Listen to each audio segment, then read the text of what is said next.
कर्ज के जाल में फंसा बांग्लादेश, ब्याज बना बजट का बड़ा खर्च, राजस्व प्रमुख ने दी ये बड़ी चेतावनी। बांग्लादेश की आर्थिक स्थिति लगातार कठिन होती जा रही है और अब देश के राजस्व प्रमुख ने चेतावनी दी है कि बांग्लादेश कर्ज के जाल में फंस चुका है। सरकार की कमाई के मुकाबले कर्ज भुगतान अब बजट का दूसरा सबसे बड़ा खर्च बन गया है, जबकि टैक्स से होने वाली आय बेहद गिर चुकी है। ढाका में आयोजित एक सेमिनार में राष्ट्रीय राजस्व बोर्ड (एनबीआर) के चेयरमैन एम अब्दुल रहमान खान ने कहा, हम पहले ही कर्ज के जाल में फंस चुके हैं। जब तक इसे स्वीकार नहीं करेंगे, आगे क्या रास्ता नहीं मिल सकता। प्रमुख अर्थशास्त्री और थिंक टैंक सीपीडी के शोधकर्ता मुस्तफिजुर रहमान ने बताया कि पहले किसानों, शिक्षा और सामाजिक कल्याण पर खर्च बजट का दूसरा सबसे बड़ा हिस्सा होता था, लेकिन अब उसकी जगह कर्ज पर ब्याज ने ले ली है। उन्होंने कहा कि ये स्थिति साफ दिखाती है कि बांग्लादेश की वित्तीय स्थिति दबाव में है। बजट पहली बार छोटा हुआ। वित्त सचिव एम खैरुज्जमान मुजुमदार ने कहा कि इस साल देश का राष्ट्रीय बजट इतिहास में पहली बार घटाया गया है।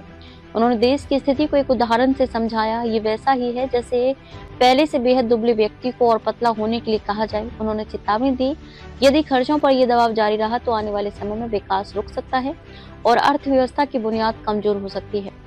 बाहरी कर्ज में तेज उछाल। विश्व बैंक की इंटरनेशनल डेब्ट रिपोर्ट 2025 के अनुसार पिछले 5 वर्षों में बांग्लादेश का बाहरी कर्ज 42% बढ़कर 104.48 अरब डॉलर तक पहुंच गया है। बाहरी कर्ज अब निर्यात के 192% के बराबर है। कर्ज चुकाने में निर्यात आमदनी का 16% खर्च हो रहा है। विश्व बैंक ने बांग्लादेश को उन देशों में शामिल किया है जहां कर्ज भुगतान का दबाव सबसे तेजी से बढ़ रहा है। इस सूची में दक्षिण एशिया से केवल श्रीलंका और बांग्लादेश शामिल है।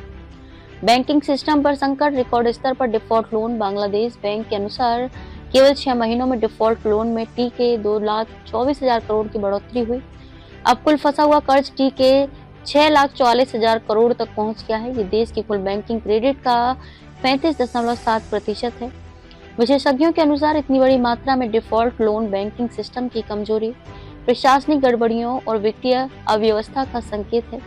स्थानीय मीडिया प्रोथोम आलो के मुताबिक देश में निवेश में ऐसी गिरावट पहले कभी नहीं देखी गई।